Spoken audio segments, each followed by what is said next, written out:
Vou repetir, por que shopping pode e feira não pode? Qual é a diferença de protocolo?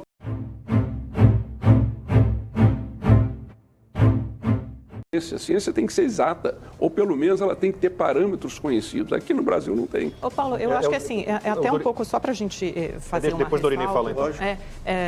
Na verdade, a gente viu, infelizmente, o setor de serviços, eu entendo, tem pessoas conhecidas que trabalham no setor de serviços que sofrem com isso, mas foi o setor que mais sofreu no mundo inteiro, né? O fechamento de bares, restaurantes, eventos, não aconteceu só aqui no Brasil, aconteceu no mundo inteiro. As medidas variam de cidade ou para estado, você tem a ciência aconselhando, mas acima disso você tem decisões políticas que são tomadas de um lado ou de outro, né? Eu acho que talvez a resposta, eu entendo quando você fala, mas por que não abrir as calçadas, seria muito melhor colocar as mesas de fora. Eu entendo que tem soluções que parecem pouco racionais, ou pouco efetivas, que algumas coisas pudessem ser mudadas, mas eu acho que a gente vê o histórico dessa pandemia, a curva de casos, e a gente acompanha que, como é um vírus respiratório, ele se propaga pelo contato entre as pessoas, infelizmente, né, os lugares que geram maior aglomeração são os lugares que mais sofreram. Acho que talvez a resposta esteja no que o Dorini falou, de medidas compensatórias adequadas e de uma abertura muito organizada, né? Lógico que esse é o objetivo de Obviamente não tenho como discordar em nada do que o Paulo comentou antes, mas sem se apegar ao retrovisor e olhando assim mais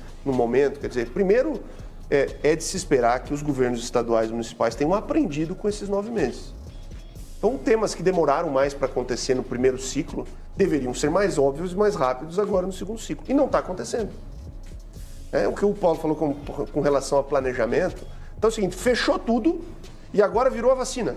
Todos os indicadores que se usavam para estabelecer fases de retomada e tal sumiram. Mas não fechou tudo, né? Na verdade, você só retrocedeu. Estou falando por São Paulo, né? Cada estado tem uma medida diferente. Você retrocede uma etapa porque os critérios lá que eles identificaram, o número de internações... Tudo o que fechou não se redesenhou como abrir. Eu vou dar um exemplo. Bahia. Na Bahia, o governador vai para a televisão e diz que não haverá festa de Réveillon e não haverá festa de Carnaval até ter vacina. E os critérios que se desenvolveram nesses 9 meses? Nada. Não tem nenhum critério objetivo para retomar planejamento, zero. Tem critérios contraditórios. Mas será que é possível ter essas grandes festas agora? Aí que tá. A gente só vai chegar nas grandes se começar pelas pequenas. Se a gente não voltar com protocolos coerentes, vou repetir, por que shopping pode e feira não pode? Qual é a diferença de protocolo? Eu entendo o que você fala, eu só vejo que agora a gente está realmente numa fase de repique. Veja, né? eu então reconheço a fase, voltar. mas os indicadores eles não mentem. A hora que o indicador voltar, o protocolo tá firme, a gente pode voltar a olhar para esse protocolo? Cadê essa previsibilidade?